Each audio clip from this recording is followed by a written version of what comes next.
Nigeria, a land of plenty, yet a nation that struggles. Our economy, once the envy of Africa, now struggles to stay afloat. The numbers are very staggering. Over 40% of our population live below the poverty line, with more than 5% of the population unemployed, with our youth bearing the brunt of it.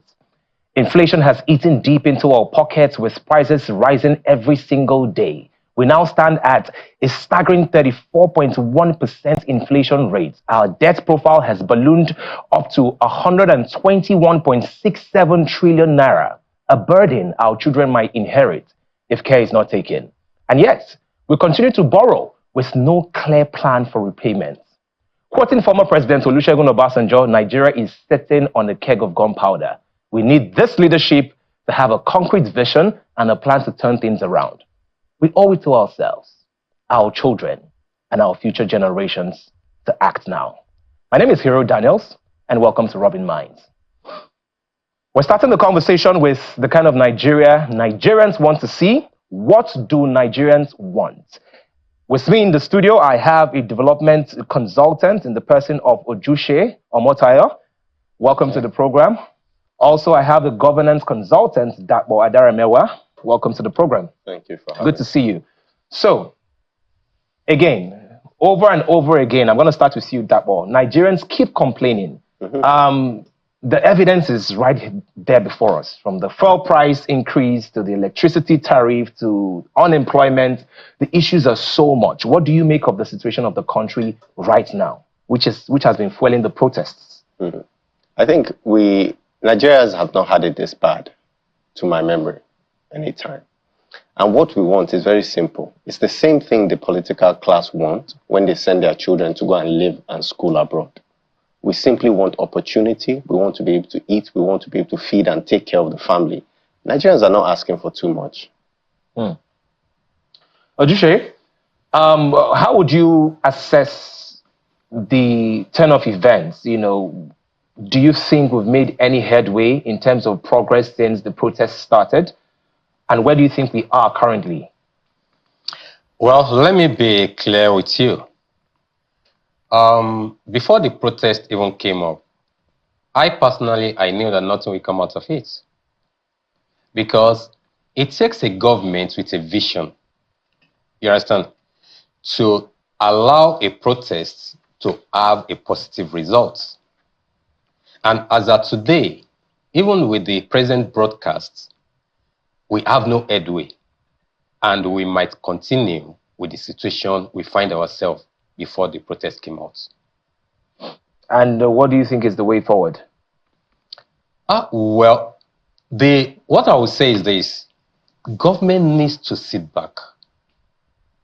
You see, the cost of good governance is also the same thing with the cost of bad governance. So why can't we have leaders that are truthful to themselves, that are upright, that are transparent, for us to give us the good governance we needed in this country for us to thrive? Dapo, again, still on the back of what the events that have happened up until this moment, it seems like this protest has slowed down in a lot of areas in the country, especially the southwest region. But of course, the north, we still see one or two occurrences there, and they're still taking to the streets. Why do you think that phenomenon has happened? All right, the ruling party, the government, shall we say, played a lot of very interesting tactics to quell this, these protests. Now, the fact that I don't know who delivered the message to the president that this is about removing him from power. That's not true. Nigerians know he's our president. Whether we voted for him or not, he's our president. We have to deal with that until the next election cycle, right? This isn't about him. This is about the fact that people cannot afford everyday items. So the fact that there's a protest is not exceptional. It is the norm. The fact that they've managed to quell the protest to this point does not mean that the anger and the resentment that Nigerians feel is going away. Nigerians are dealing with far too much for them to bear. People are going to bed hungry. People are eating once a day, if they can eat at all. Do you understand? So that frustration will continue to build, except the government takes effective strategies to tackle it. The next protest might not even be one that has a start date. A lot of protests around the world are just the natural, shall we say, flare of people just getting frustrated. So except they do something fundamental to change things, this would not be the end of it. People will still feel that frustration, and it must come out some way. That's very profound.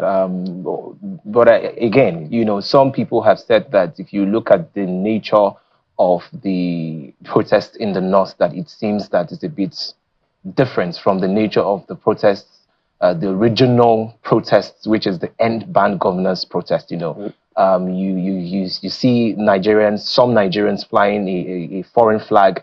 And of course, the military has also come out to say it's a treasonable offense. What do you make of those dynamics? So how do we now strike the balance? Because again, the conversation has been that a lot of well-meaning Nigerians that actually protested for what they should protest for had to back down because of it was getting into a lot of people were beginning to hijack it, and a lot of people were beginning to sort of push other agenda. So I suppose so that things don't get mixed up, that was the reason why they sort of mellowed down. So what do you really make of the different nature of the protest happening in the north?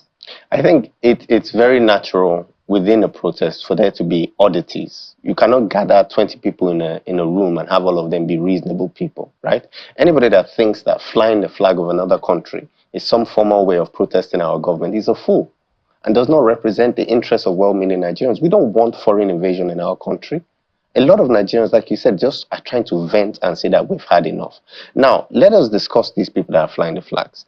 I have watched the videos, and trust me, I guess that these people cannot identify the country that they are flying the flag of.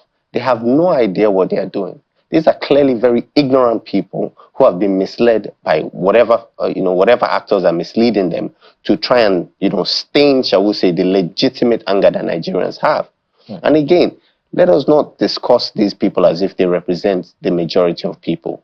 A few odd people in some northern states flying the wrong flags and acting like idiots or even vandalizing property is in no way representative of the general frustration that Nigerians feel. Those people are exceptions.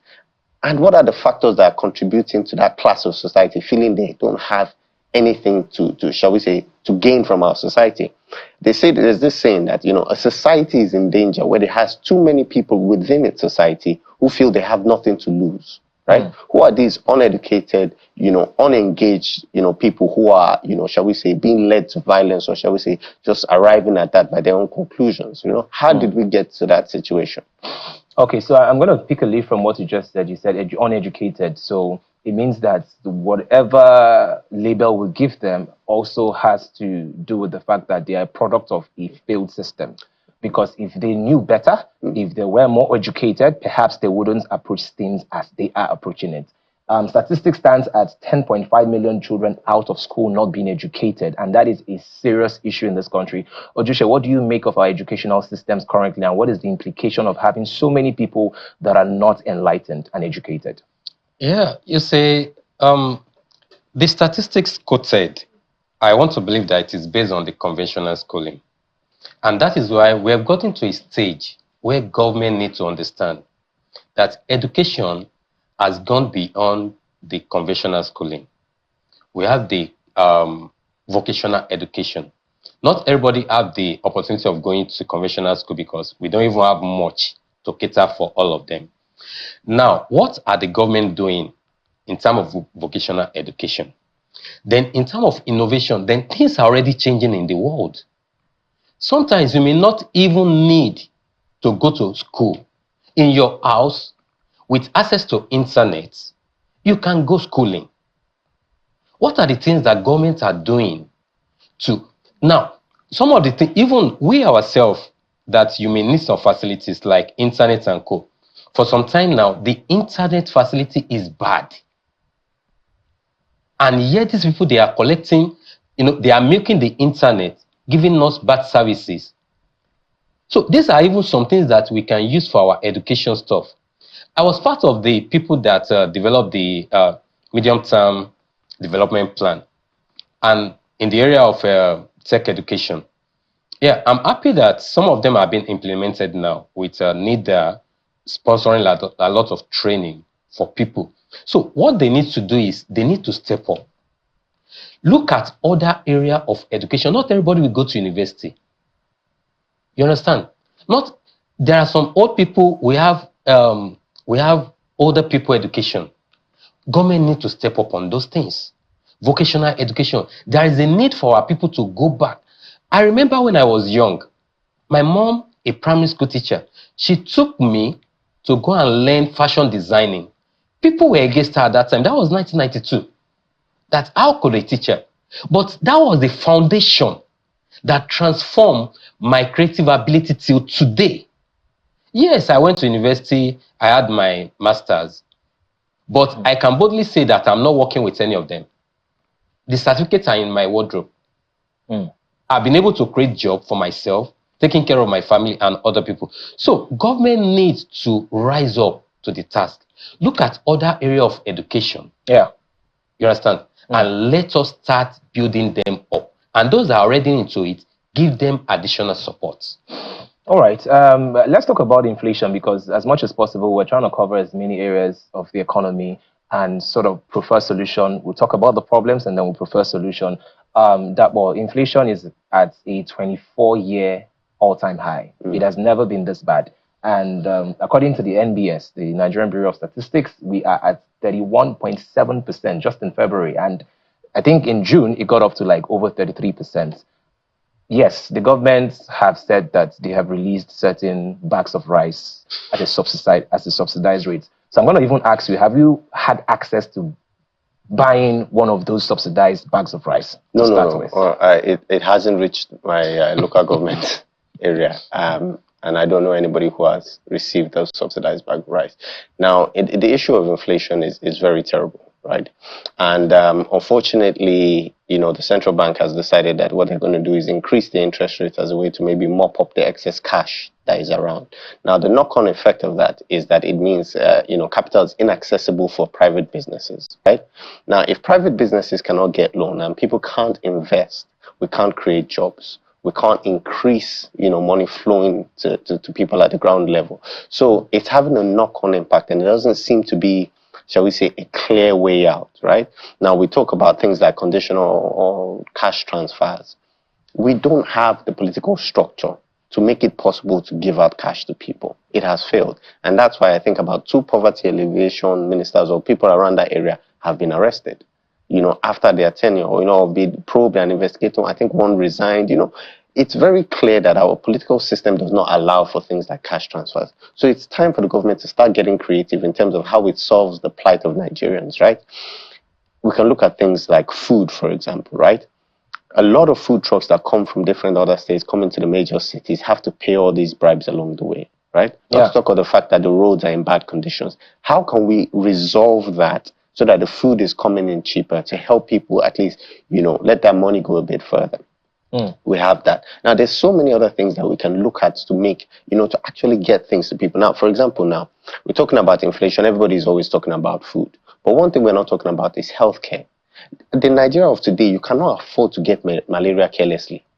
Do you understand? You must bind it before it comes close to you, because the cost of medication is so high. So what can the government do in that area? What kind of health insurance policies can they give to the people that would allow ordinary, well-meaning Nigerians, to access medical care? I know political candidates who are actually giving out, shall we say, free health insurance to people. So why can't the government itself take up that and at least allow people to, in a way, subsidize that, shall we say? Yeah, it's a good thing that you mentioned health, and you came from the angle of the high price of drugs now. I want to take it from the angle of how a lot of health professionals are leaving the country as a result of they're looking for like greener pastures. Statistics have it that we only have, I think, about 4 doctors attending to 10,000 Nigerians. So that means if you have an emergency, before you're able to even see a doctor, you might have to skip over 9,000 people, hypothetically speaking.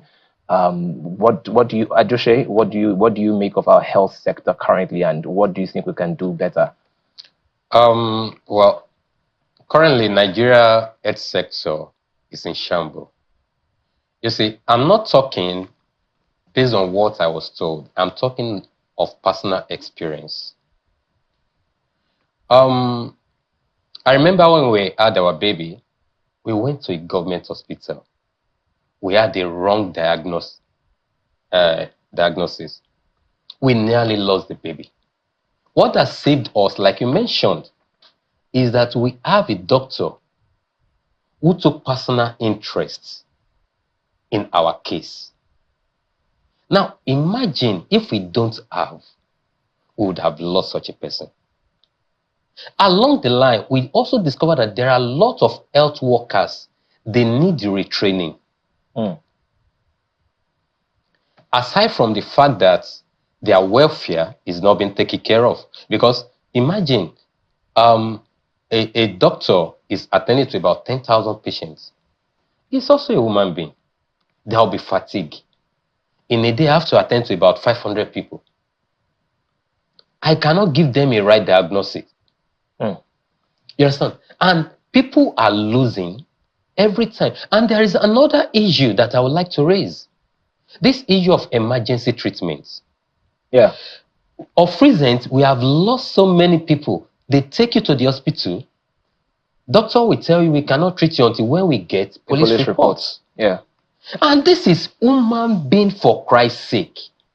Like you, even if you feel that you don't have anything about them, look at the investment, you that you want to treat them. Look at the investment in you. Will you be happy that you lose your life at that point? Yeah. Now talk of the person that was brought to you, if not because of any other thing, but the investment on this person to this stage, who is from a family. Yeah. Let us treat you first. Yeah. Then we inform the police. Then the police can come and take over their investigation. So there are a lot of issues with our system, and it's because there is no willpower on the side of government to solve all these challenges. Okay, we barely have 2 minutes left to wrap up this segment, so I just really want us to attack two issues, kill two issues with one stone, if I would say. So first, the issue of multinationals leaving the country and what the private sector can do to try and rescue this economy. Also, how governments can really be effective in terms of tackling corruption. We have limited time. That more. All right. So multinationals leaving the country. Firstly, create a business environment in which people want to stay. Now, if one of the biggest investors in Nigeria is crying on television, respectfully, Mr. Dangote is on TV giving interviews and representing Nigeria to the world that he himself is struggling to get things done, it's not sending the right message, right? Create an environment in which people can do business, make it easier for people to do business. That's very simple. Now, on the issue of corruption, I will go for the Singapore method. Just 3 things. 1, pay your politicians extremely well. And I don't mean this backdoor payments, through allowances, all those kind of things. Pay them extremely well. 2, make it almost impossible for corruption to happen. And I mean, do not give them access to cash, do not give them access to resources or winning contracts, all those kind of things. And 3, kill anybody who's found guilty of corruption. Not in a, extrajudicial way, but let the courts deem it, pass a law that allows that to happen. That's what was done in Singapore. It was extremely effective. Okay. Sorry to interrupt you, but I also need you to clarify this. So when you say pay your politicians well, you mean, what exactly do you mean? Because you said the allowances. So, yeah, because they're already paid well. Yeah. Well, I mean, pay them extremely well. Get rid of all these allowances, all this constituency this, constituency that, blah, blah, blah. Get rid of all of that. And just pay them a better salary. Yes, we're not going to buy you cars. We're not going to buy you all of these things. We're not going to put fuel in your car. We're not going to give you billions towards newspapers, but we will pay you to an international standard. And with that is the agreement that now that we're paying you and everybody can see what you're being paid, if you're caught in the act of corruption, and corruption kills, right? So you are guilty of causing death through your actions, and so you deserve to be sentenced to death. I know the National Assembly was debating it at some point, so it's not a new concept. I think it's time to pass that law, and let's see the effects that can All right, thank you very much, Dapo. Thank you, Joshua, for coming on the program. Thank you very much. Yeah, all the best. Rubbin Mind continues after this break. Stay with us. Don't just stand there teasing me. Now it's time to show. Welcome back to Rubbin Mind. Before we went on the break, we were having a conversation on the state of the Nigerian economy, what the government needs to do better, and of course, what the people also need to do to ensure that their voices are being heard. Right now, we want to move over to sports. Just the recently concluded Olympics at Paris 2024.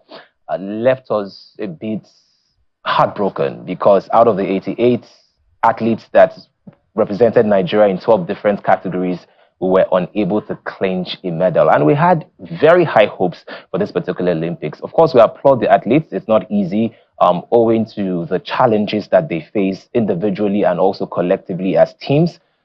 To be able to come that far in the Olympics, we're incredibly proud of them. However, we want to dissect, the performance of these athletes and also find reasons as to why perhaps there were no medals won. And to have that conversation with us is someone that truly understands what it means to actually win a medal. Ladies and gentlemen, it's our honor to have the Olympic gold medalists, almost the only Olympic gold medalist that we have in this country, Chioma Ajunwa. She's also the founder of Chioma Ajunwa Foundation.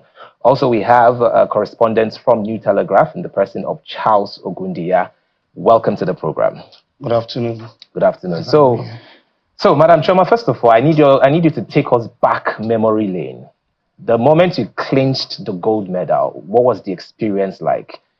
Take us down, make us feel nostalgic. What was it like for you winning the gold medal at the Olympics?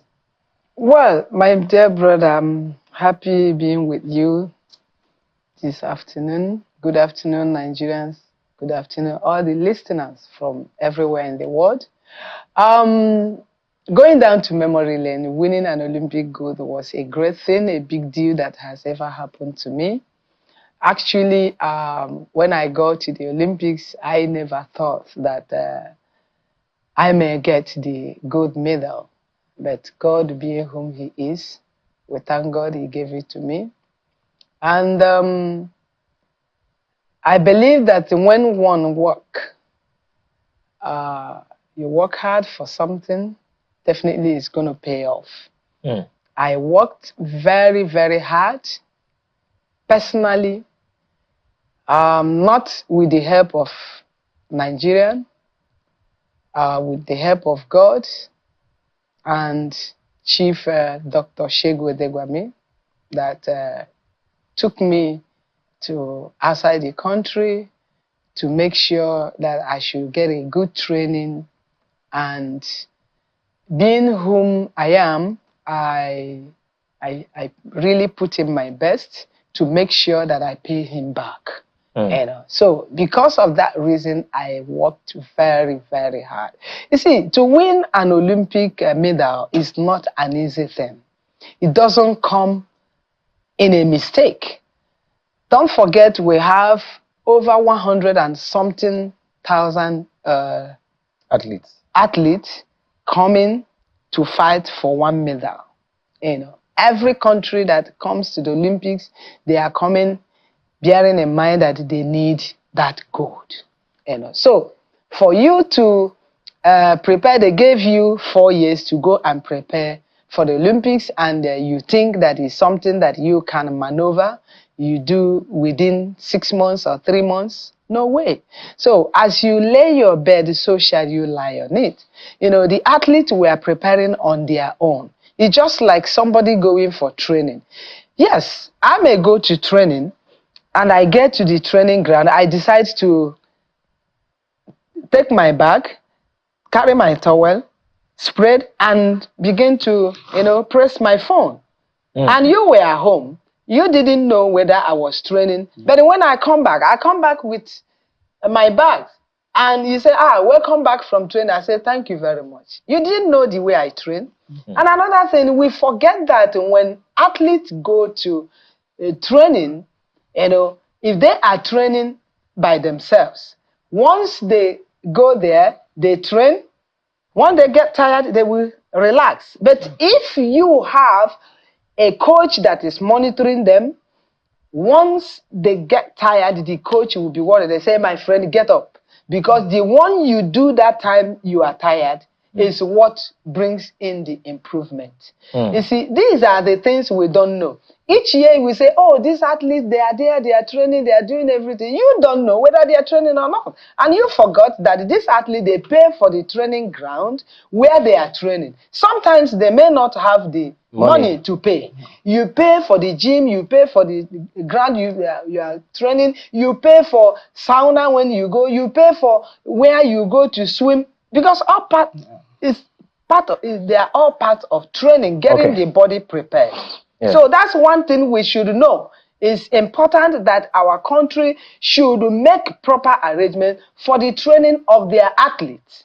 Okay, so you've raised so many points, and we're going to try as much as possible to dissect these points that you've made. So I'm going to move on to you, Mr. Charles.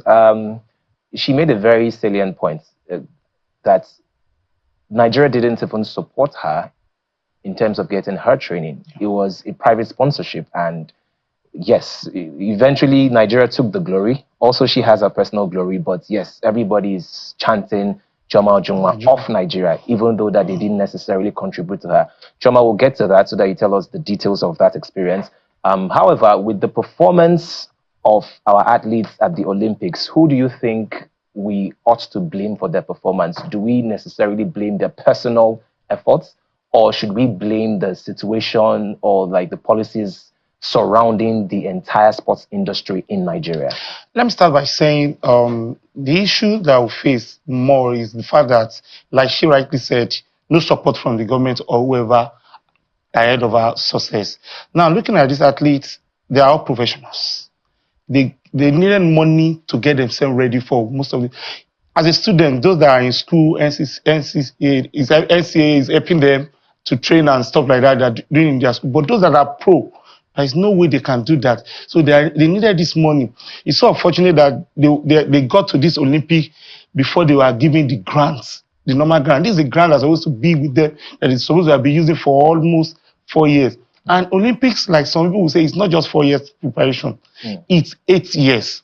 Now, some countries have already started planning for 2032, while we are still talking about the one that we just finished. We are still exchanging blames. This is who to be blamed, this is who not to be blamed. And continuity is one of our major problems in this country. A minister will come, after 2 or 3 years, will go, and now will come.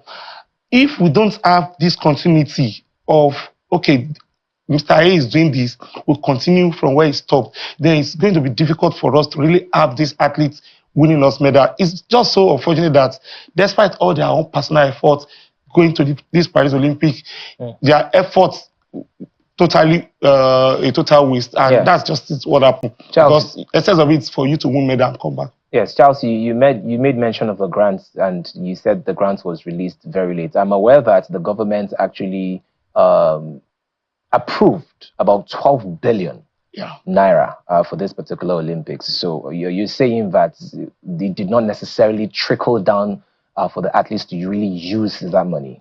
Well, the money came in this year. The money was approved this year. So definitely, this is the money that's supposed to have been there for 4 years. But the fact remains that we don't even really need to wait for government like that. Private sectors should be encouraged to come into.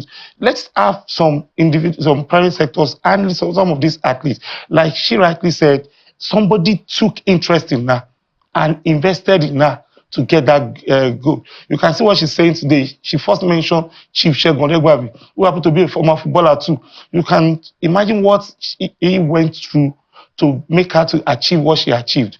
She was, like she said, she was in Great Britain, if I recollect. She was training with Great Britain athletes all through that period. So it's not just about Nigeria alone. Let some people too pick interest, and then we can have better outing. All right, Chioma, can you just really take us through your preparation process? Eventually you won the gold medal. So please, can you tell us how you were able to secure this sponsorship from an individual as opposed to the Nigerian government helping you? Just give us an insight to what really happened. Well, I think what really happened was when we had the problem with the federation, is this kind of grant we are talking about now. In those days, they normally give the training grant before the competition itself. Now, let me take it up from here. The training grant that was given to the athlete a day before their finals. Personally, I think that that was very, very wrong. And it can be part of what made Toby and the other athletes not to even consider. You can imagine Toby missing out in the hurdles that she has been leading. You know, and when you see the way she ran in that semi-finals and the way she ran during the qualifying that took her to the final, you know that something was wrong. Even as she was, because I made it a point of duty that I must watch that her race that day. You know, and when I saw her coming in, I was worried myself. I said, no, this girl doesn't look, you know, sharp. It doesn't look fresh. Do you understand? So I told my sister is out there now. You can go and ask her. I said, something is wrong. Toby is not looking fine. You understand? Yeah. And while the training grant was given, the athletes were not happy because you gave somebody in America training for 4 years, $5,000. That is to say, that one is 1,200 per 1 year. These athletes, they pay for their houses where they live, they pay for their vitamins, they pay for where they train, they pay so many things, you know, and you are giving them $5,000 and you brought it a day to their final. You devastate them because you know that they will not be happy. If it's to say maybe they were giving $50,000, we will say, the happiness, you know, would have made them to do more. But this one, you came to devastate them. So that's by the way. In my own, I trained basically on my own. Nigerians did not know whether I was training or not. They never asked of me. They didn't ask of anything. You know, it's just when I came back for the trials. So, and that has been their way. They don't want to know. It's only when you are doing well, then they remember, oh, we have one athlete there is doing well. Just like when they want to select those that want to play football for them. It's very, very bad. I trained on my own, and Chief Shego Odegwami made sure that when the British athletes are going for training tour, every state they were going, I must be there with them. He paid for me. That was how, and I, being the one that he was paying for, I have it in my mind. I say, oh, this man that is, you know, spending his hard-earned money. After all, I'm not a Yoruba, so I must pay him back by making sure that I must go there and give a well account of myself. And God heard me. You know, so that was how it happened. You cannot say, oh, these athletes are training without you making sure that when their colleagues they are training with, they are going out for exposure, they are going out for hill climbing, they are going out for swimming, they are going out for weight training, that they will be there. Yeah. Because all those things are packaged, is training. The whole part of the body must get their own turn for you to be able to make it that day. Yeah. So these are the things that we are not getting right. In those days, when somebody gets an appointment, the person will be he will be having sleepless night because he ought to be thinking, who are the best people that have the best ideas, who know this thing very well, that will help me to do it. But today, reverse has become the case. When you employ them, what they will be thinking, who has the best, the sharpest pen that they can write off debt without being, without it being discovered, who is the person that could be giving me idea on how to embezzle money, this and that and that. You know, we are in a big trouble. Sports is not like any other thing. It's something that you invest, you make, you have your return. If you are doing business, you don't invest in your business, you will not harvest anything. Yeah. So you're basically saying that there's rot in the system. Very, very bad. Charles, very quickly, I think we have just a few minutes left. Would you sort of tell us what we can do better in our sports industry, especially when it comes to the people that have been put in charge of it? Because we've seen the trajectory of even sometimes some of the athletes that could not make the cut to represent Nigeria because of one or two reasons. They switch sides and then they go and win medals for the other country. So please, what do you think we can do to sanitize our sports industry? For example, like what you said, in the 400-meter women final, 2 Nigerians competed in the 400-meter, and one of them won silver in the 400-meter for Bahrain.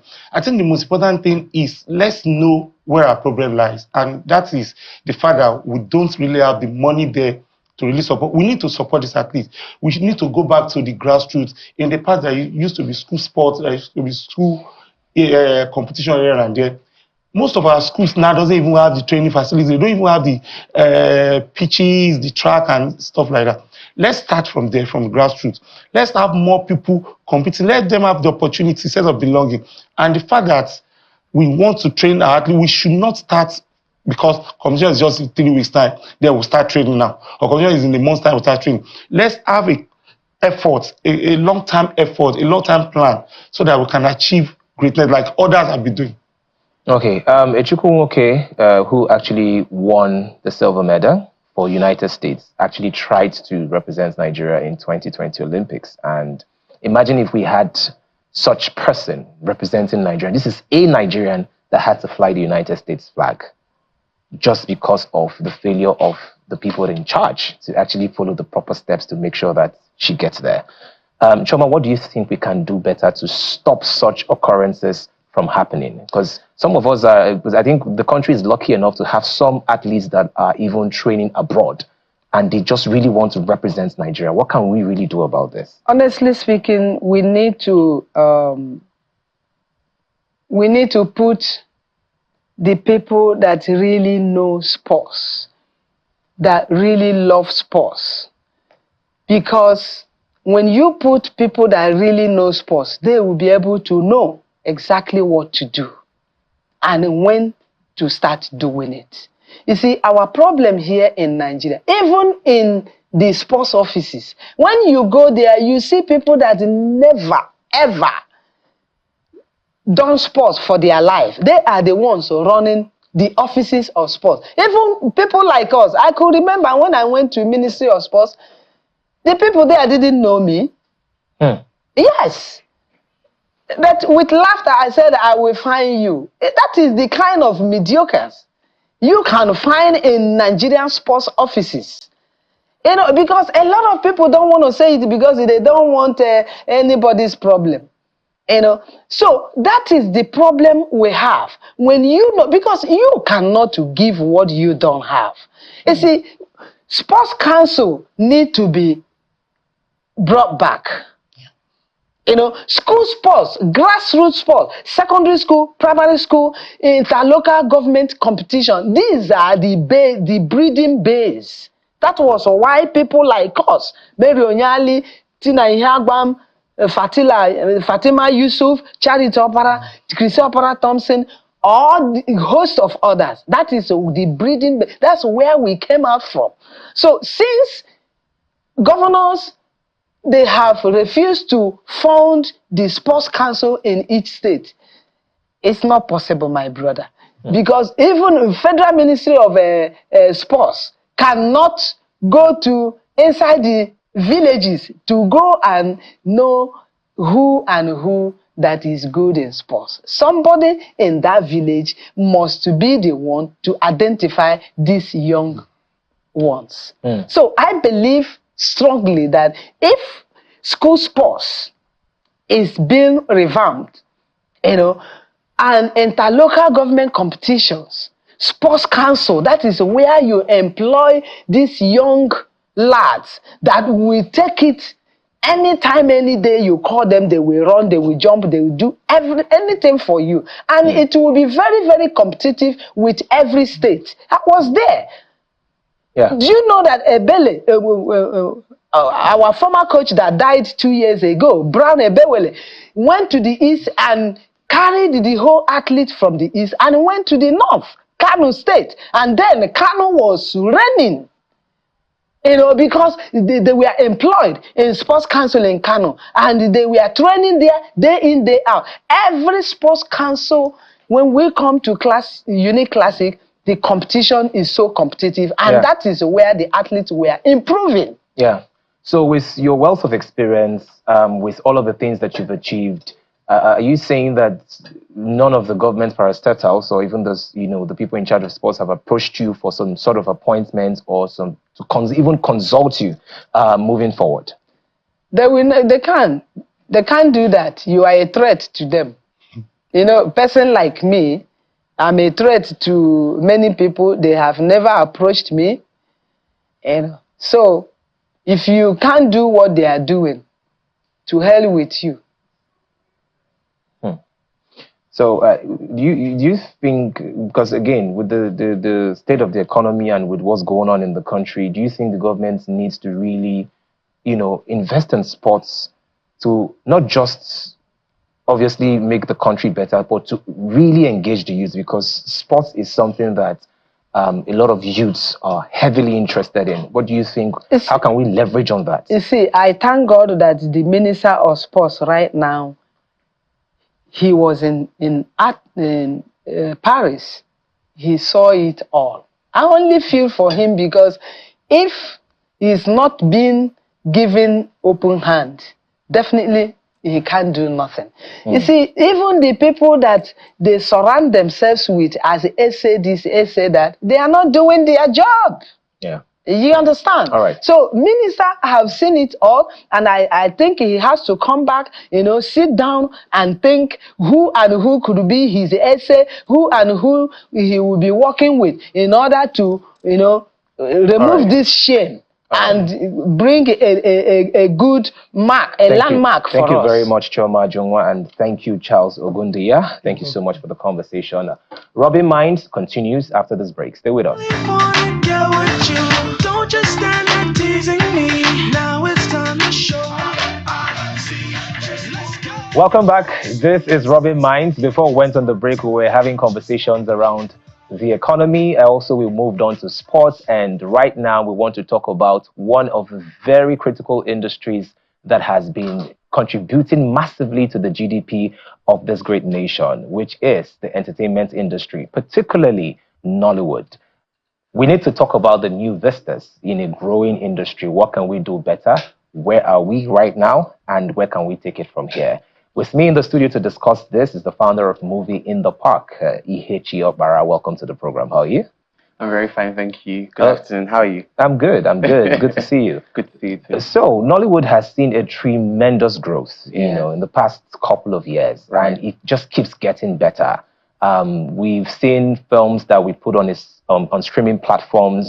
They go on to hit #1 globally, all around the world. Our actors are celebrated all around the world. How did we get here, and what are the factors that you think have contributed to the growth of Nollywood? It's a very prolific industry, and I think that the creative, and it's been very transformative for us. So I think that the creatives in the industry have all had a hand to play.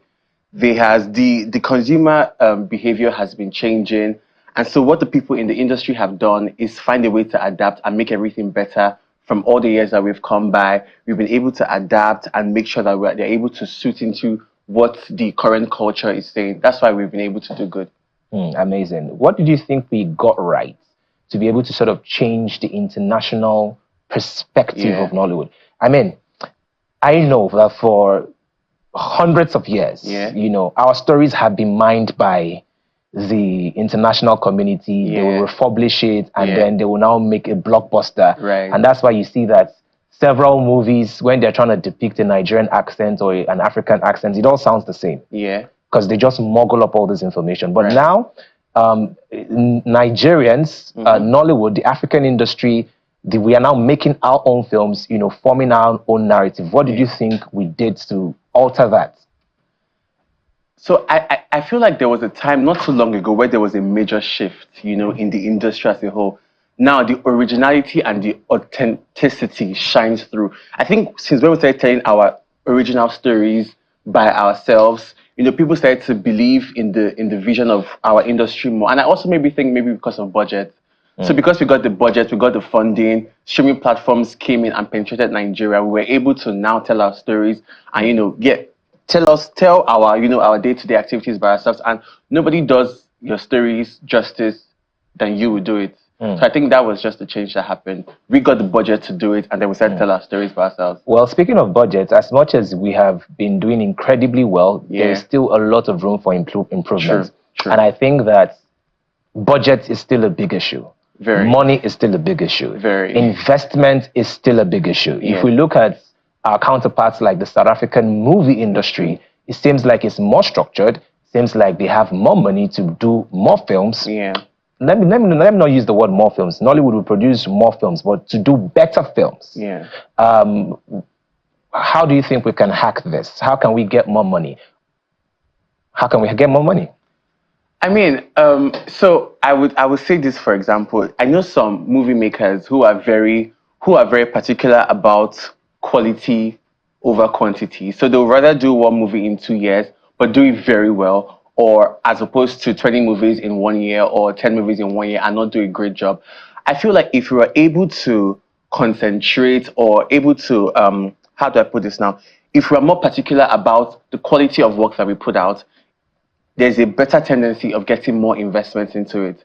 If your stories are good, I feel like it will sell. And if it's selling, there's more tendency to attract more investors to, to do good work, to finance the product that you're doing. So I do think that to answer your question, what we can do to get more investment is to be particular about putting out great quality as over quantity. Yeah, so I might have to disagree with you a little bit because I know that in terms of quality, with the resources available to us, most of our producers put their best foot forward. Right. There have been conversations around these particular issues, and because of the competition, a couple of people would say that we don't have a strong union to present a united voice. Okay. So when the streamers come, they have a particular budget. The producer will go to them and say, you know what? Yes, you are giving me $10 to do this project, but I can do it for $5. Okay. I don't know if you've ever had such, if you've ever heard such just conversation. take whatever is available just so that it can work. Just so that you get the project. Yes. What do you think we can do to better unite the industry players? Because it seems like everybody just wants to go get theirs and say, you know what, we can do it better. And then the streamers will be like, oh, so you can do it for cheaper. Why not? And then it sort of affects everybody else. At the end of the day, this situation that you just painted definitely happens. But you would also not deny the fact that people who, like I said, are very particular about the kind of work that they put out, when they come forward and say, you know what, this has been the records that I've had. This is the work that I've done. This is what the numbers were. This is the data. If I come tomorrow and say, based on this thing that I do, it's still me, still the same person, I'm about to do this, I need you to invest this amount of money. So what you have described is not even going to be sustainable. If you're taking the littlest things just to make it work, in the very near future, you will run out of, what's the word? Even the vim, the creativity will run out because you're just taking whatever just to make it happen. So like I said, I still stand on my words that you're supposed to be more particular about quality than of quantity. But again, I also agree with you in the sense that we need to, it would be very nice if there's an association, if there is a body, an organization that is able to give us a united front. Yeah, we do have give those, us one voice, but they're not effective. Yeah, that's what I wanted to ask. And I know we have those, but if they're not effective, then it's as good as us not having it. Yeah. So what we have, we should be able to put it in better structure for it to be able to, for it to have some formidability. Yeah. To have a voice people can listen to, that is resilient. So tell me what you as an individual is doing to contribute to the growth of Nollywood. I know you're the founder of Movie in the Park. Yeah. What exactly is that? So Movie in the Park, just like it sounds, is movie in the park. People come to the park and watch a movie. Oh. So again, why we started Movie in the Park is because, like I said in the beginning of this conversation, that consumer habits are changing, and people's attention span now is really short. People want to experience going to the cinema, experience watching a movie in a very relaxed environment. People want to engage socially with people. And that's where Movie in the Park comes in. We just want people to be able to experience an alternative, approach to Nigerian cinema, consume Nigerian original content in the best atmosphere. And in this way, you're able to interact with other movie lovers. You're able to, interact with the actors themselves and key players in the industry. That's what we are about in Moving the Interesting. Park. So if I come for any of your program, will I find a date at least? I mean, yes, that's basically what we're about. Networking When is the with next? people. When is the next one? It's next week. Okay, that's just in 6 days. Acting like I interesting. forgot. Okay. It's in 6 days on Saturday, 17th of August. All right. Thank you very much. I'm looking forward to attending one of those. Thank you. With thank my you. popcorn. I hope you come. Yes, of course. There's always a lot of that. All right. Thank you very much. It's Thank been you. a heartfelt conversation. Thank you. And yes, we pray that the industry will keep growing and growing. By God's grace. I want that so much for Nigeria. I know. And that's all we have for you on today's program. I hope you've enjoyed it. My name is Hero Daniels. Until I catch you next week, stay good.